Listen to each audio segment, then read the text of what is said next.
So, may pagtitiis. Di ba? May pagtitiis. Mayroon tayong pinagdadaanan, mga kapatid, na pinagtitiisan mo. Okay? Lahat ng tao sa mundo nagtitiis. Yan. Kaya huwag kang magreklamo kung ikaw ay nagtitiis. Grabe yung pagtitiis ko. Yan, sa kapatid ko. Grabe pagtitiis ko dito. Huwag kang magreklamo kasi lahat tayo nagtitiis. At ang maganda ng kapatid, pag na kay Kristo ka, yun ang maganda. Ayan. Ikinagagalak din natin ang mga kahirapang ating tinitiis. Yun ang maganda. Kahit pala nagtitiis ka, di ba? May kagalakan. Ibig sabihin, you do not complain. You have feel of joy. Yeah? Meron kang peace of mind. Dapat pag may kagalit ka na, di ba? Pag nakita mo nga lang, Sister Geraldine, likod pa lang. Ako, di ba? Tumukulo na yung dugo ko. Di ba? Parang na-high blood ka. Okay? Yung boses, yung hapak pa lang ng bahay, kilala ko na yan. O, di ba? Kilala ko na yan. So, pero pag nakay-Kristo ka, nandoon yung kagalakan. Okay? So, tingnan natin, ano ba yung pagtitiis? Yan. Yung topic pala natin, ang topic natin, kagalakan sa kabila ng tiisin. Ayun. May kagalakan sa kabila ng tiisin. Yan. Okay? Ang sabi dyan, tumingin lang ako sa dictionary, mga kapatid. Pwede nyo pong i-check. Nandiyan po yung source. Merriam-Webster.com. Kasi internet na po ako. Ayan, kasi para mabilis. So, click lang. Ang sabi ng ang tagahalog pala ng tiis, English ng tiisin, is tribulation. Doon kasi sa Biblia ko, Tagalog is kapighatian. So, hinahati-hati ko na. Pare-parehas lang naman po yun. Okay? So, pwedeng tribulation, tiisin, kapighatian. Ang sabi dyan, it is distress or suffering. Okay? Suffering from oppression or persecution. Ibig sabihin, ito yung nakakapaghirap sa'yo. Yan. Maraming bagay na nakapagpahirap sa atin. Pwedeng sakit, kahirapan, kamag-anak, ano pa? Marami. Yan mga tiisin po natin. At ang sabi ko sa Wikipedia org, it's a relatively short period of time. Maikling panahon lang pala ito where everyone, so ibig sabihin, the exception, where experience hardship. Talagang meron ng hardship, kapatid. Yan. Persecution, disaster, famine, yan. War, pain, and suffering. Tingnan nyo, nandyan lagi yung suffering. Pag sinabi kasing suffering, napakahirap eh. Di ba? Halo-halo na dyan. Nandyan yung emotional mo, physical mo. So, baga, hindi mo na alam minsan yung gagawin mo. Pero, ang maganda nito, naka Kristo ka. Ano ang maganda, naka Kristo ka. Ibig sabihin, pag naka Kristo ka, kapatid, meron kang kagalakan. Okay. Ngayon, para maunawaan natin, saan ba nagmula ang tiisin? Bakit merong tiisin? Pwede naman wala, di ba? Bakit pa tayo papahirapan ng Diyos? Pwede naman wala tayong tiisin eh. Yun ang original plans of God. Nung create niya si Adam and Eve, nilagay niya sa Garden of Eden na kung saan wala na silang pangailangan. Masayang buhay. Wala nang kamatayan eh. Nandun na lang ang kailangan nila. Sila pa nga magbibigay ng pangalan sa lahat. Pero yun, wala kang pangangailangan.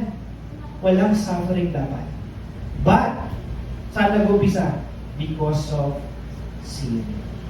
Kaya sabi niya no Romans 3:23, sapagkat ang lahat nagkasala nga, hindi nakaabot sa kalwalhatian ng Diyos. Because of the sin, we have suffering. Meron kang tiisin ngayon. Kaya nga nangyari, yung babae nagkaroon ng tiisin. Pag manganganak, kahit pa yan si Sarah, may tiisin pa rin yan. Kasi, hihiwain yung siya, di man niya naramdaman yung panganganak niya, pero mararamdaman niya yung paano paggaling. Di ba? Patagal. May tiisin. Yung lalaki, anong mangyayari? May tiisin na rin. Babanat ng buto para mabuhay. Ay, yung ahas, may tiisin na rin. Nagkaroon ng tiisin. Gumagapang na lang siya ngayon. So nagkaroon ng tiisin na higit sa lahat, ang naging tiisin natin ay nawala yung kalatihan ng Diyos dahil sa kasalanan. Dahil ng doon, kapatid, nawala yun. At ang tindi pa nun, ang kabayaran ng kasalanan, alam na natin, Romans 6:23. Ano sabi niya? Sapagkat ang kabayaran ng kasalanan ay kamatayan. Yun ang bayad. Datapwat, ang kaloob na walang bayad ng Diyos ay buhay na walang hanggan kay Kristo Jesus na Panginoon natin. Yun ang kabayaran. Ngunit, sabi doon, datapwat, yung kaloob ng Diyos. Kaya nagkakaroon ka ng kagalakan habang ikaw ay nagtitiis kasi may kaloob ang Diyos, kapatid.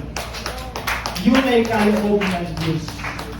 Kaya yung iba, yung walang pananampalataya sa Diyos, hindi niya kilala yung Diyos niya, ang tawag sa kanila, stress patay agad.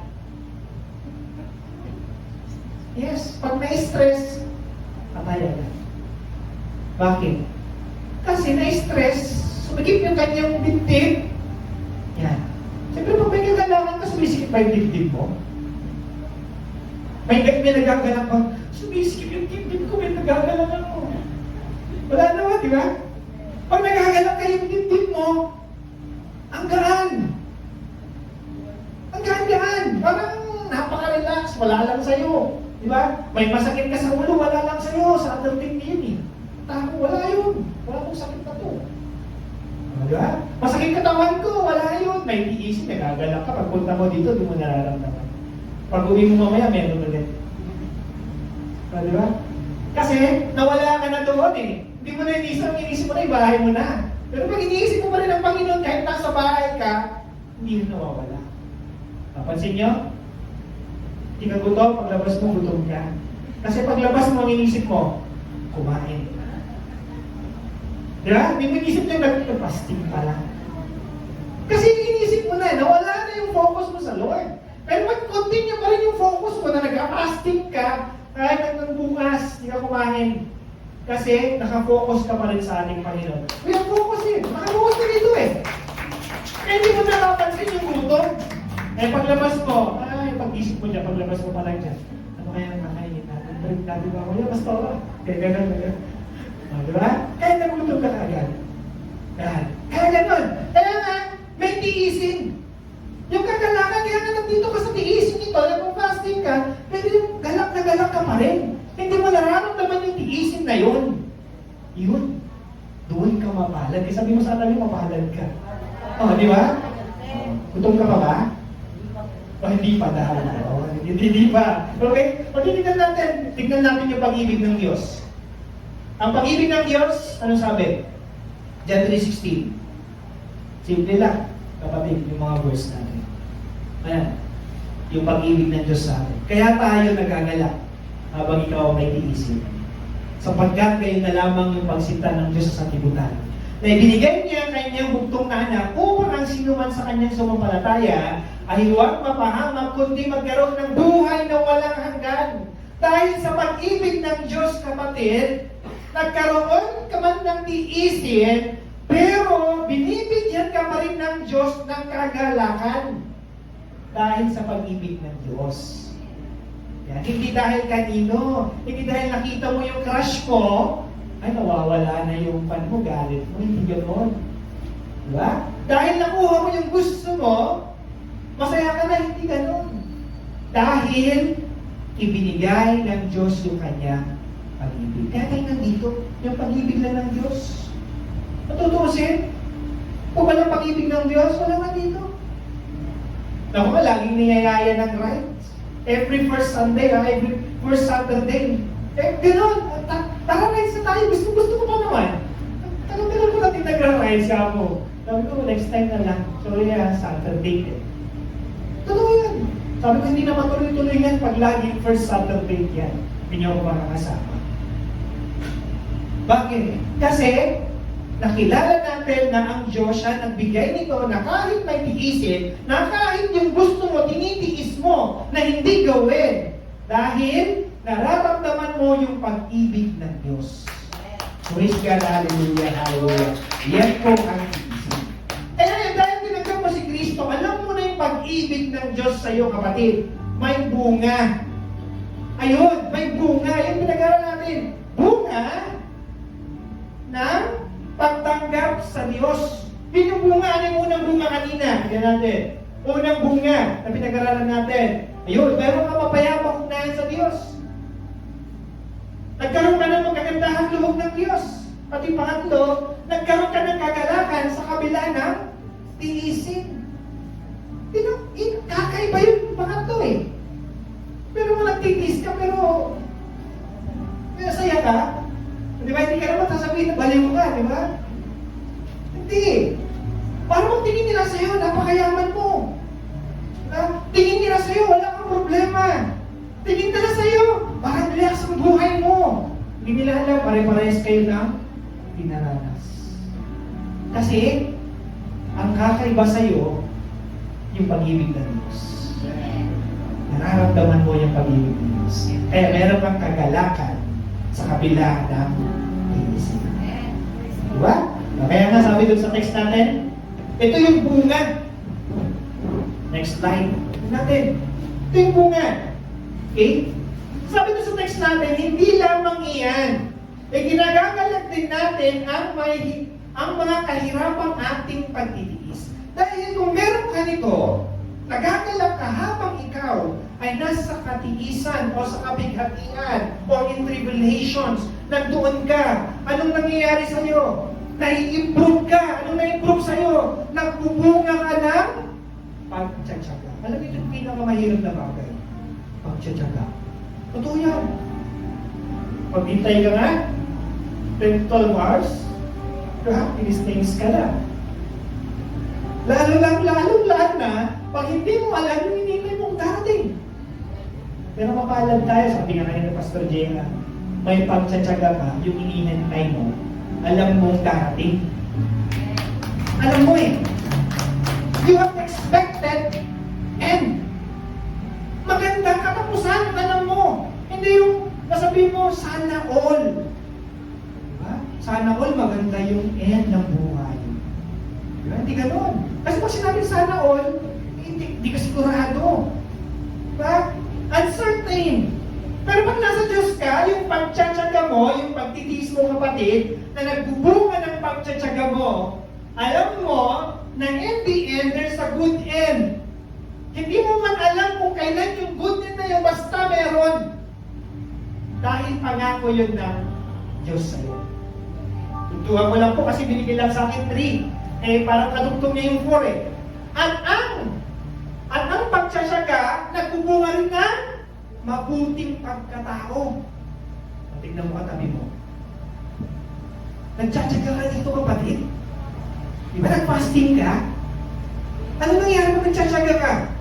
Tapos every Saturday, nandito ka. Every Sunday, dumarato ka. Every prayer meeting, dumaralo ka. Every Bible study, pumupunta ka. Nagtsatsaga ka. Na kaya sabihin mo, marami ka pang gagawin, nagtsatsagahan mo ng mga ito.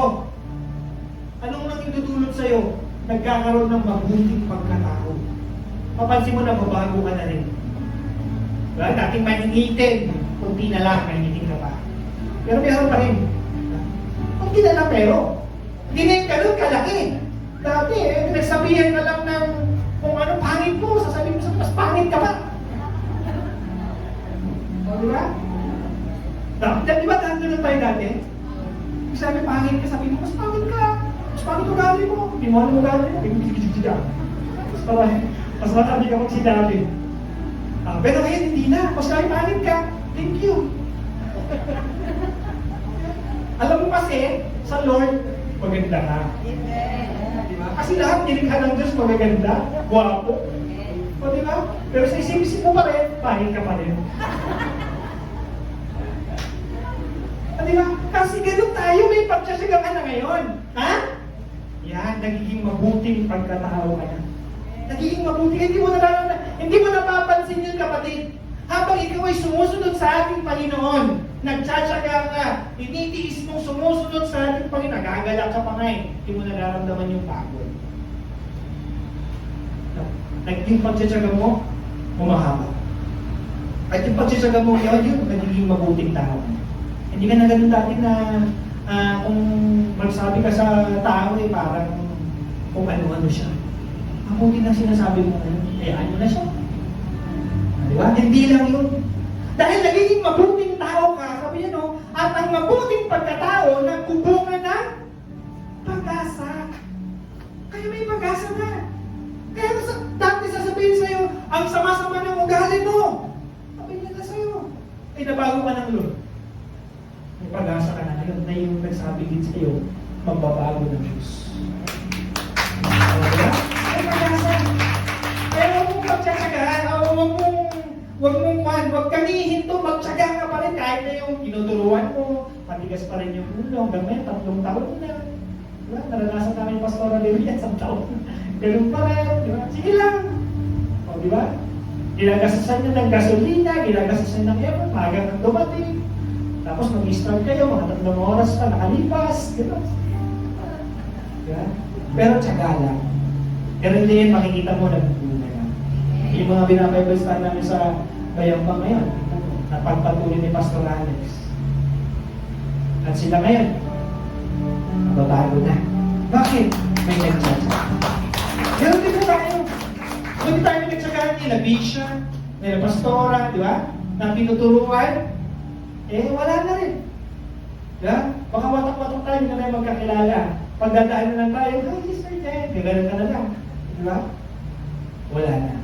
Pero dahil may kagalakan sa pagtitiis kapatid, may katsagaan, nababago ka, nagiging mabuting makatao ka, at higit sa lahat yung pag-asa mo, nandoon pa rin.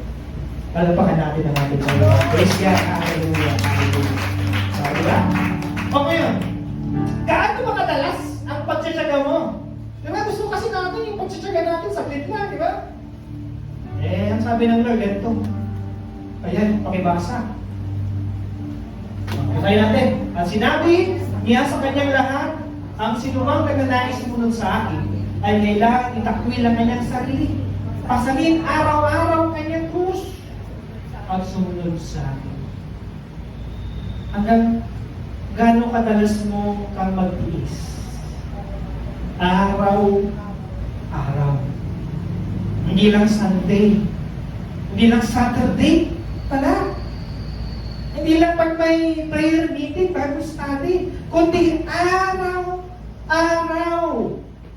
Pasanin mo daw yung krus. Ano yung krus mo? Yun nga yung pasanin mo, kapatid eh. Yun yung tiisin mo eh. Diba? Kung tiisin mo, yung sarili mo, tinatamad ka, buhatin mo.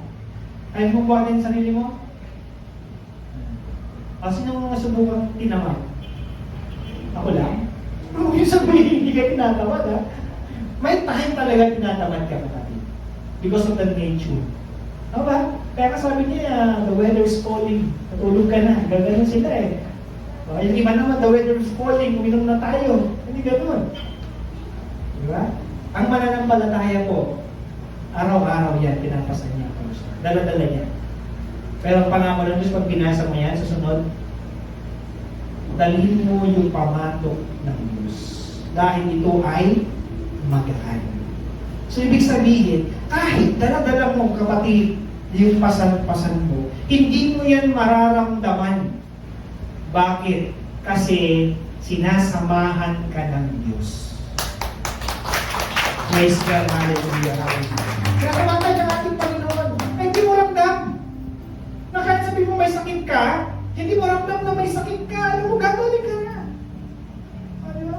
Salamat sa Lord, kay Sister Mara, di ba? Dati, hindi siya makakain. Makakain na daw siya. Kaso wala na siyang abdo.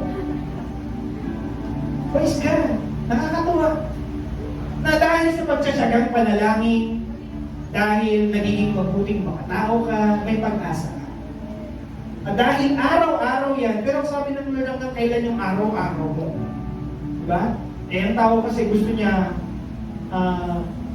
one short, instant. Kaya nga instant noodles, fast food, ano pa ba? Dati gusto niya, saglit lang. So, kaya ang buhay ngayon, instant na rin. Di ba? Instant na buhay ngayon, di natin alam. Sabi ko pala kanina dun sa counselor na yun, sabi ko, sir, 6 months na lang yung term mo.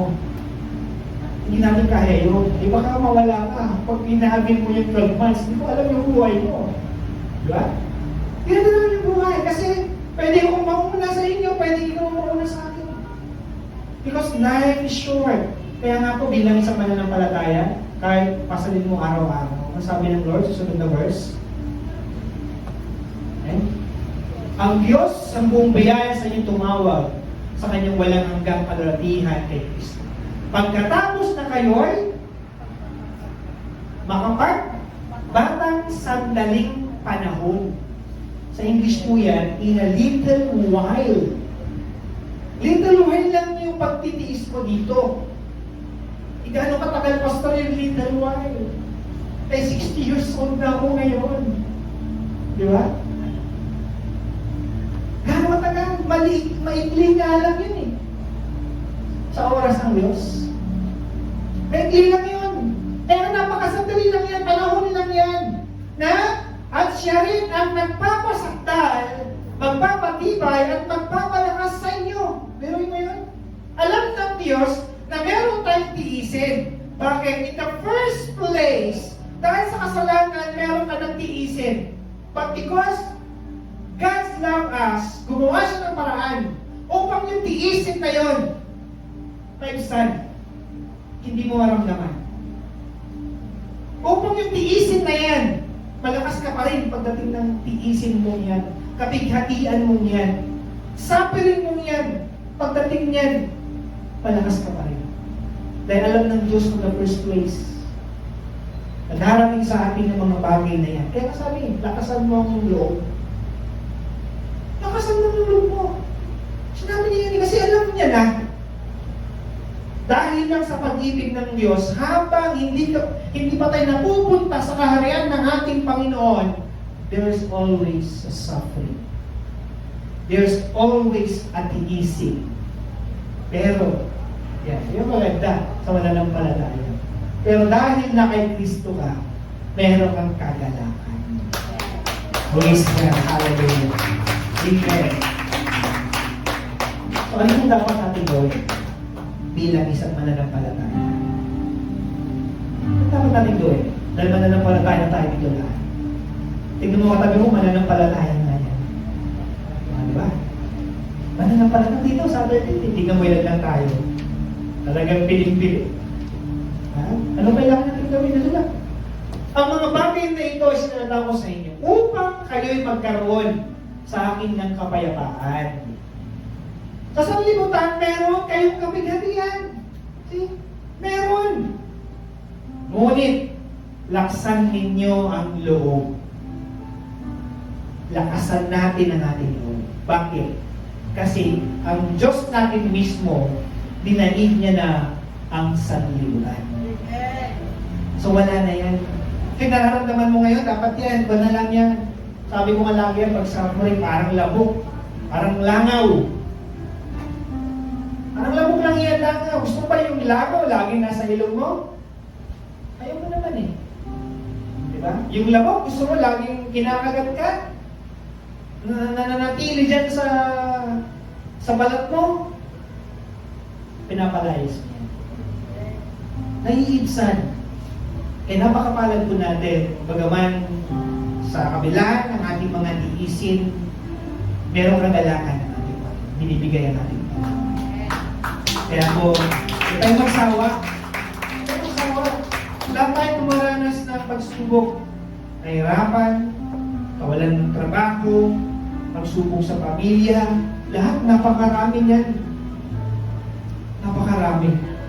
Iba-iba. Hindi pa nga natatapos yung isa, nadadagdagan. Pero, pag nasa Diyos ka, kapatid, nandun pa rin yung kagalakan. Nagpapatuloy ka pa rin. Binubuhat mo yung mga yun. Naglilingkod ka pa rin sa ating Panginoon. Dinadala mo yung mga yan sa ating Panginoon. Diba? Yung pamatok ng Diyos ngayon ang dinadala mo. Bakit? Yung kapighatian mo, yun ang dinadala ng Diyos. Kaya meron kang galakan. Kaya huwag kang mawalan ng lakas ng loob. Sabi mo sa tayo, magpakatakang tayo. Yes. Yung kapighatian dito sa mundo, yung COVID-19 na yan, saglit lang yan. Kahit sabihin natin, magto 2 years na, mawawala din yan, magsasama din. Yung virus na yan. Pag nalapuan tayong lahat, tapos na lahat. Di ba? May nalapuan mo ba siya? Wala na. Papaalisin niya ng ating Panginoon. Mawawala din yan. So, panandalian lang po yung kapighatian natin, kaya huwag kang mag-alala. Pag dumating sa iyan, nandun pa rin yung kapayapaan na binibigay sa atin ng ating Panginoon. Praise God, hallelujah. Kaya nga sabi mo sa book of John, yan, awit 37:5, sabi niya, no, ihabilin mo ang iyong lakad. Kung gawin natin, ihabilin mo. Whatever you do, ihabilin mo sa Diyos. May problema ka, ihabilin mo sa Diyos. Magtiwala ka sa ating Panginoon. Yun naman sinabi niya eh. Yun naman ang pangako ng Diyos eh. Eh sabi ka kanina, ang Diyos natin hindi nagbabago noon, ngayon at kailanman. So ibig sabihin mo kapatid, kung paano pinagpala sila Jacob, sila Abraham, kung paano gumawa ng miracle ang ating Panginoon kila Moises, same, gagawa din ng miracle ang Diyos sa ating buhay. Ang gawa ng Panginoon. Praise God, hallelujah. Ano ba? Ano ba sabi? Ano ba dapat natin gawin? Eh, sabi niya, oh, magsiparito sa akin kayong lahat na napapagal. Pagka nahihirapan, sino mo na pupuntahan mo? Si Lord. Minsan, sino mo na pupuntahan mo? Si best friend. Best friend? Problema ko, best friend. Kapitbahay. Mga kapitbahay ka. Nakalimutan mo, unang mong puntahan ng ating Panginoon. And usually, kailan pinupuntahan ng Diyos? Pag wala na siya, mapuntahan. Diba? Yun na nagiging trend. But must and every Christians, first place, sa Diyos muna tayo. Kasi pag nasa Diyos ka, grabe ang ating Panginoon. Kayong lahat na nagpapagal, nabibigat ang lubha, ay kayo'y aking papagpahinga. Ibigyan ka ng kagaanan ng ating Panginoon. So, tayo po, yung kagalakan ng ating Panginoon, nandyan yan kapatid. Nandyan yan. At ang kailangan lang natin, yun nga, lakasan natin ang ating loob. Ihabilin natin tayo magtiwala sa ating Panginoon. Pumunta tayo sa harapan ng Diyos. Manalangin ka sa ating Panginoon. Yan, the book of Romans chapter 12, verse 12. Ano ba? Magalak sa pag-asa. Pagmatiisip sa kapighatian. Ano kailangan natin gawin? Manalangin. Magsagang manalangin. Yan, kaya sabi mo sa katabi mo, salamat sa Lord. Bakit? Nandito ka. Fasting and prayer. Nandito tayo. Lutang manalangin, magsagang manalangin. Pero mo, hindi ka kakain. Pero hindi ka nakakaramdam ng gutom. Bakit? Kasi ang Diyos ang nagbigay nun. Nagagalak ka. Diba, makita mo na yung katabi mo, nagagalak ka na. Yan ang ibinibigay po sa atin ng ating Panginoon. Kaya, merong kagalakan sa kabila na tiisin. Kaya, praise God, hallelujah. Ano ba? The book of James, naging English lang po ito kasi parang mas maganda kasi sa English. Count it all joy. Count. Bilangin mo daw. Yung mga kagalakan, mga kapatid, when you meet trials of various kind. Pwede mo yan? Yung kagalakan na yung nararamdaman mo, bilangin mo daw yun. Ibig sabihin mo kapatid, despite of we meet various kind of trials, there is to count joy. Meron ka pa rin joy na mabibilang. Next time sabihin mo, namimilipit na yung tiyan mo, there always a count of thanksgiving to God. magbibilang ng masasalamat sa Diyos. Yung isang staff ko, mga kapatid, may tumubo dito sa kanya. Parang ko na sinabi, magpa-check up ka na. Hindi ko madalas pinapansin kasi, and one time, napansin ko bigla na lang siya. Tumubo. Talagang tumubo. Iba pang klaseng tubo. Patusok. Patusok. So parang gustong lumabas. Mahihain. Alam niyo, sabi ko sa kanya, ang Diyos ay may paraan. Nung nalaman na meron siyang ganun, ang dami ko nagbigay ng tulong. Once yung mga supplier ko nga, tulungan ko siya sila. Pero kung sabihin na, pero may nahiya pa siya, sabi mo sa akin kang mahiya. Bakit? Kasi ito yung paraan ng Diyos. Di ba? Para tulungan ka.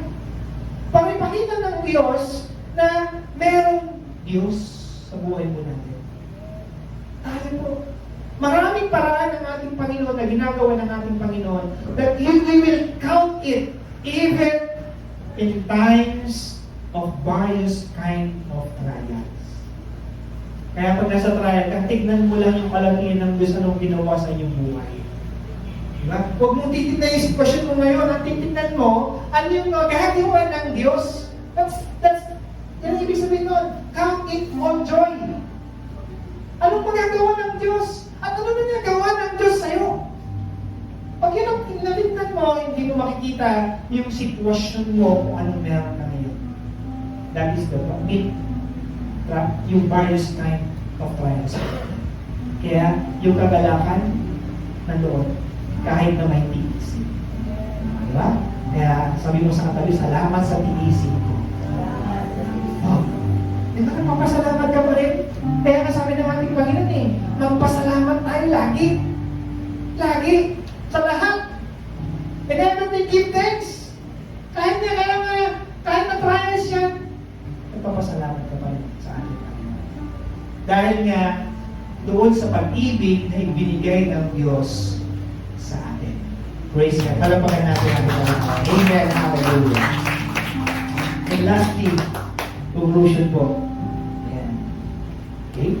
Sabi po dyan, sabi po sa Pedro 1, 1 Pedro 1, 8-9, kung hindi ninyo siya nakita, ngunit siya'y inibig ninyo, hindi pa rin ninyo siya nakikita hanggang ngayon. Ngunit sumampalataya kayo sa Kanya. Dahil dito, nagumapaw na sa inyong puso ang kagalakan di kayang ilarawan na salita. Sa English po yan, you have the unspeakable joy. O hindi may paliwanag na kagalakan. Okay? Despite of everything, hindi mo pa rin may paliwanag. Kasi nga, meron ang Diyos na ibinibigay sa atin yung kanyang banal na Espiritu at dahil sa iyong pananampalataya sa ating Panginoon, yung puso mo pa rin umakaw. Kahit sabihin natin, niloko ka. Diba? Kahit sabihin na ginaya ka. Yes, Tagalog ka. Pero hindi naman nagtagal yun. Bakit? Kasi inahawi yun ng Diyos. Inahawi yung Diyos. Pansinin niyo po, nung hindi ka mananampalataya, ang tagal mo wala yung galit mo. Pero mananampalataya ka na, saglit na lang. Kahit pa hindi humingi ng tawad sa iyo yung tao, nakatawad mo na siya. Bakit po? Kasi nga, ang Diyos ang nagbigay naman. Praise God. Hallelujah. Kapagkat tinanggap ninyo ang bunga, yun ang bunga ng iyong pananampalataya, ang kaligtasan ng iyong buhay. Yun po yung tinanggap po natin. Lastly, ito ang maganda. Pag meron kang tiisin, you will receive the crown of life. Sabi, last verse. Blessed is the man that endured temptation. For when he is tried, he shall receive the crown of life. Meron the crown of life, kapatid. Kaya yung tiisin natin, nandoon pa rin yung kagalakan. At kung nagtsatsaga ka sa mga tiisin niyan, pinagkakatiwala mo sa Diyos, there is a crown. And which the Lord has promised them that love Him. Ito ay pangako ng Diyos, kapatid. So pag pangako ng Diyos ito, hold it. Ang mga yan, ito'y mawala. Napakaraming pangako ng Diyos. Nagiging suliranin lang natin yung pangako iyon. Hindi natin hinahawakan. Kasi pag hindi mo hinahawakan, wala kang proof. Diba? Pero pag hinahawakan mo mga pangako ng Diyos, sa lahat ng panahon, trials man yan, blessing man yan, lagi ka pa rin nagpapasalamat sa akin. Higit sa lahat, yung mga tiisin natin, nag-agalang ka pa rin. Kaya po, may tiisin. Diba? Pero, nandoon ang kagalakan. Salamat po sa akin. Tuloy-tuloy po.